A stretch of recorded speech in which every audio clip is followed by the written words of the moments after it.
शब्दों के साथ, सुबह का नहीं है जो, वो शाम का नहीं, जो राम का नहीं वो किसी काम का नहीं। जय श्री राम।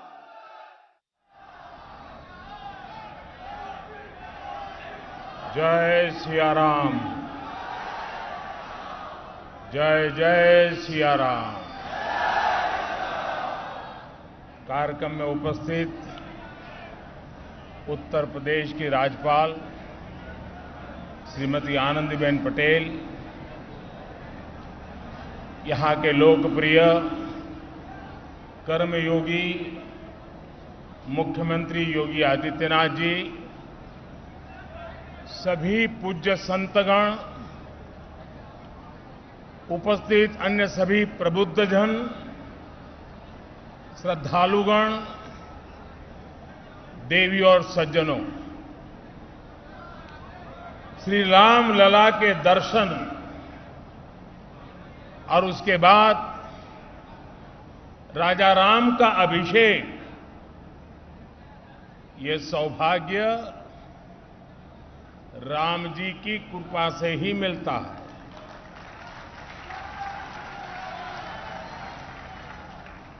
जब श्री राम का अभिषेक होता है तो हमारे भीतर भगवान राम के आदर्श और मूल्य और दृढ़ हो जाते हैं। राम के अभिषेक के साथ ही उनका दिखाया पथ और प्रदीप्त हो उठता है। अयोध्या की तो रज रज में, कण कण में उनका दर्शन समाहित है। आज अयोध्या की रामलीलाओं के माध्यम से, सरयू आरती के माध्यम से, दीपोत्सव के माध्यम से और रामायण पर शोध और अनुसंधान के माध्यम से ये दर्शन पूरे विश्व में प्रसारित हो रहा है। मुझे खुशी है कि अयोध्या के लोग, पूरे उत्तर प्रदेश और देश के लोग इस प्रवाह का हिस्सा बन रहे हैं। देश में जन कल्याण की धारा को गति दे रहे हैं। मैं इस अवसर पर आपको,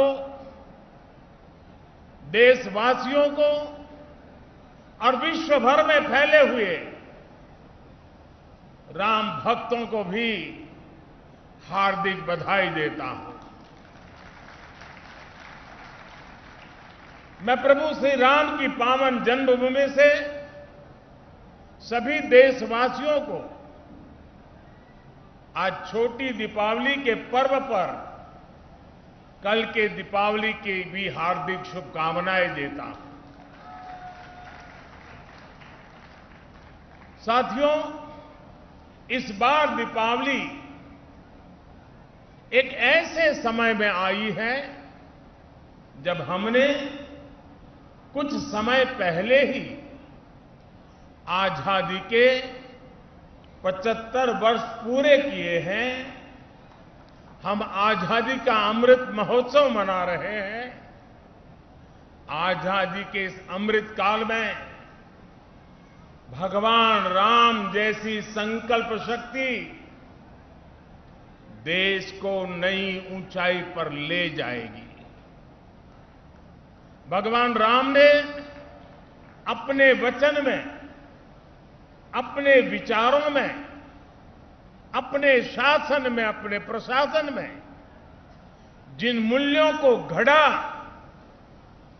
वो सबका साथ, सबका विकास की प्रेरणा है और सबका विश्वास, सबका प्रयास का आधार भी है।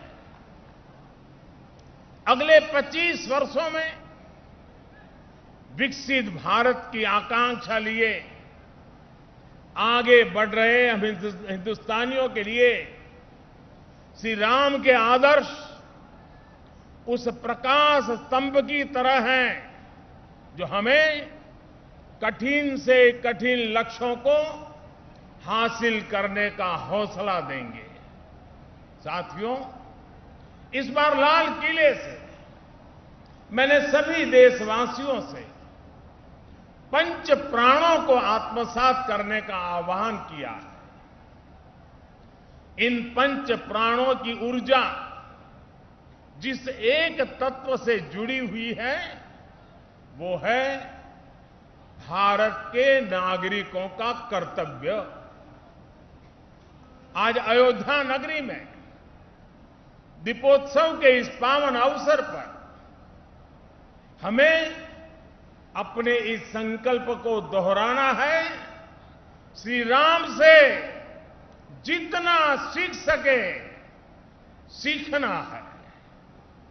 भगवान राम मर्यादा पुरुषोत्तम कहे जाते हैं। मर्यादा मान रखना भी सिखाती है और मान देना भी सिखाती है। और मर्यादा जिस बोध की आग्रही होती है वो बोध कर्तव्य ही है।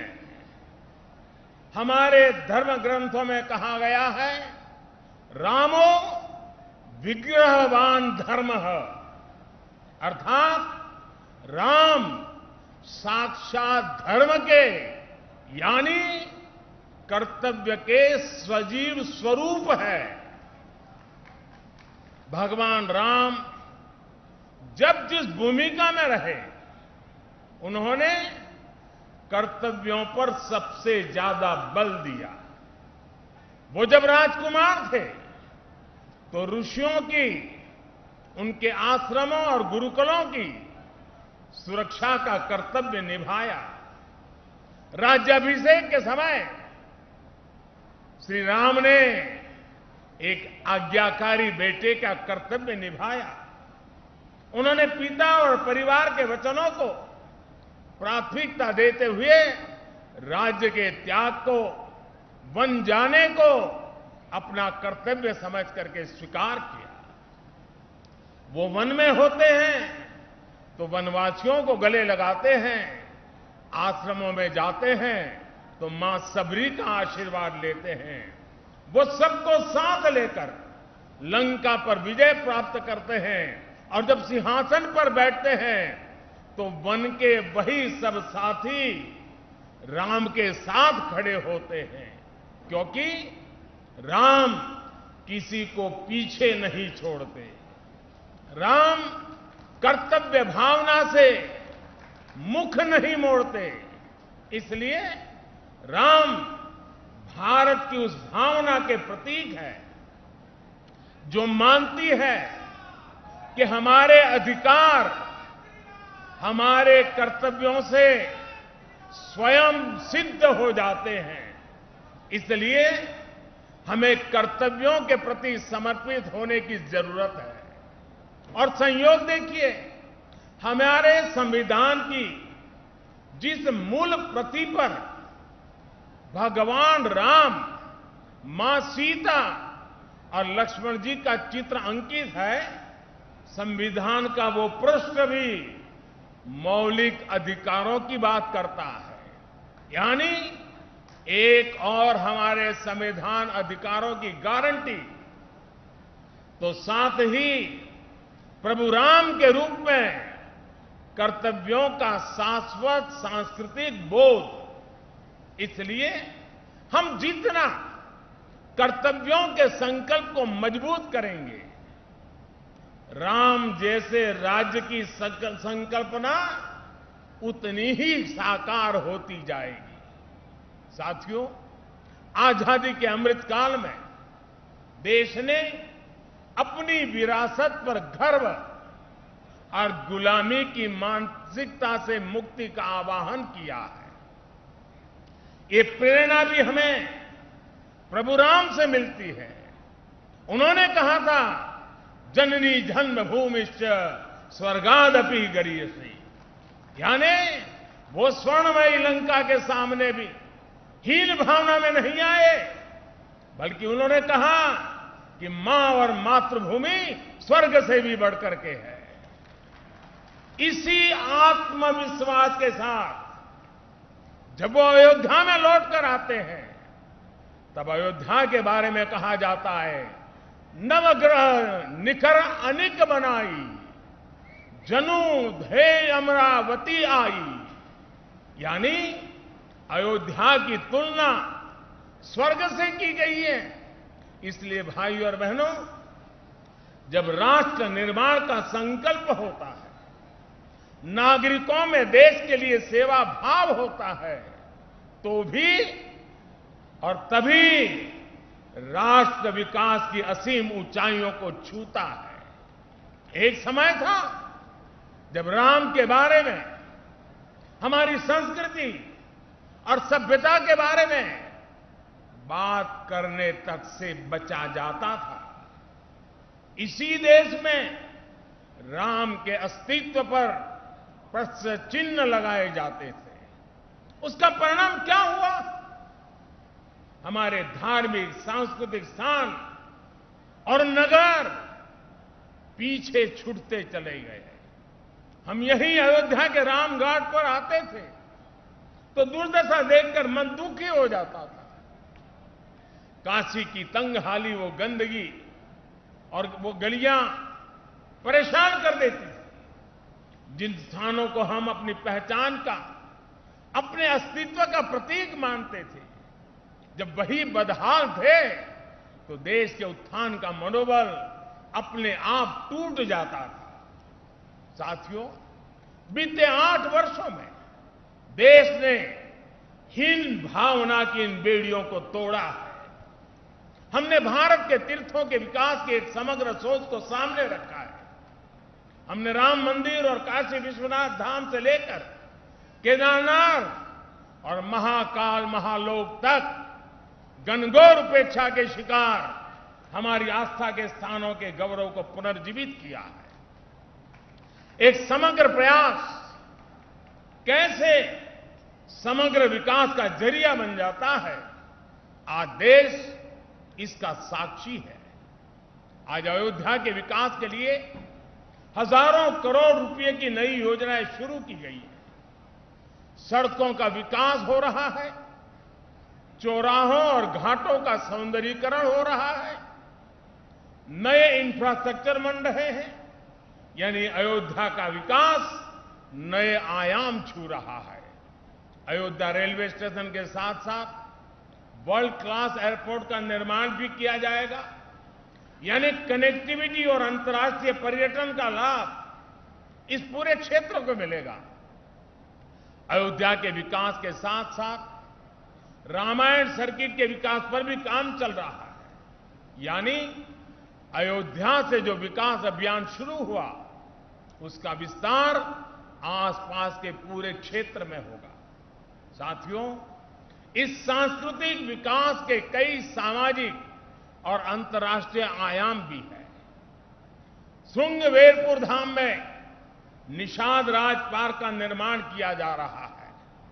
यहां भगवान राम और निषाद राज की 51 फीट ऊंची कांस्य प्रतिमा बनाई जा रही है। ये प्रतिमा रामायण के उस सर्व समावेशी संदेश को भी जन जन तक पहुंचाएगी, जो हमें समानता और समरसता के लिए संकल्पबद्ध करता है।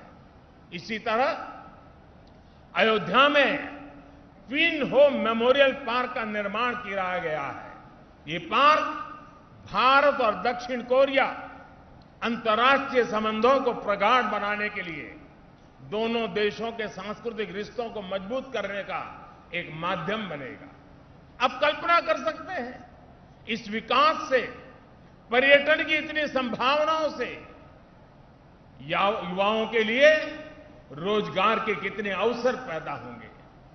सरकार ने जो रामायण एक्सप्रेस ट्रेन चलाई है, वो स्पिरिचुअल टूरिज्म की दिशा में एक बेहतरीन शुरुआत है। आज देश में 4 धाम प्रोजेक्ट हो, बुद्ध सर्किट हो या प्रसाद योजना के तहत चल रहे विकास कार्य हो, हमारा यह सांस्कृतिक उत्कर्ष नए भारत के समग्र उत्थान का श्री गणेश है। साथियों, आज अयोध्या नगरी से मेरा पूरे देश के लोगों के लिए एक प्रार्थना भी है, एक नम्र निवेदन भी है।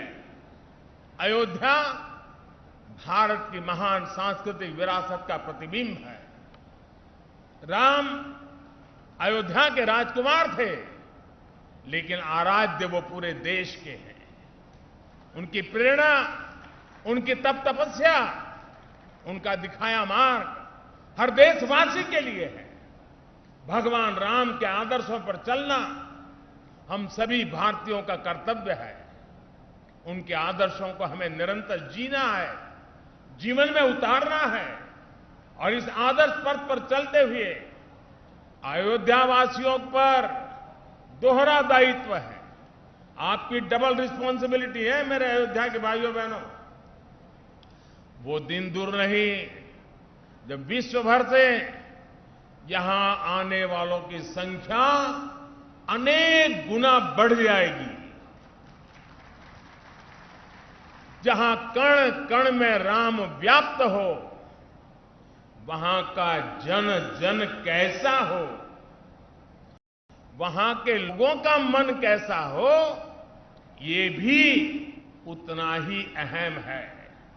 जैसे राम जी ने सबको अपनापन दिया, वैसे ही अयोध्या वासियों को यहां आने वाले प्रत्येक व्यक्ति का स्वागत अपनत्व से करना है। अयोध्या की पहचान कर्तव्य नगरी के तौर पर भी बननी चाहिए। अयोध्या सबसे स्वच्छ नगरी हो, यहां के रास्ते चौड़े हो, सुंदरता अप्रतिम हो।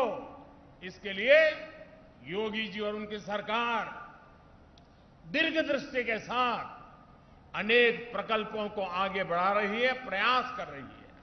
लेकिन इस प्रयास में अयोध्या के लोगों का साथ और बढ़ जाएगा तो अयोध्या जी की दिव्यता भी और निखर जाएगी। मैं चाहूंगा कि जब भी नागरिक मर्यादा की बात हो, नागरिक अनुशासन की बात हो, अयोध्या के लोगों का नाम सबसे आगे आए। मैं अयोध्या की पुण्य भूमि पर प्रभु श्री राम से यही कामना करता हूं कि देश के जन जन की कर्तव्य शक्ति से भारत का सामर्थ्य शिखर तक पहुंचे। नए भारत का हमारा स्वप्न मानवता के कल्याण का माध्यम बने। इसी कामना के साथ मैं अपनी बात समाप्त करता हूं। एक बार फिर सभी देशवासियों को दीपावली की बहुत बहुत बधाई देता हूं। आप सभी को बहुत बहुत धन्यवाद। बोलो सियावर रामचंद्र की, सियावर रामचंद्र की, सियावर रामचंद्र की। धन्यवाद जी। धन्यवाद।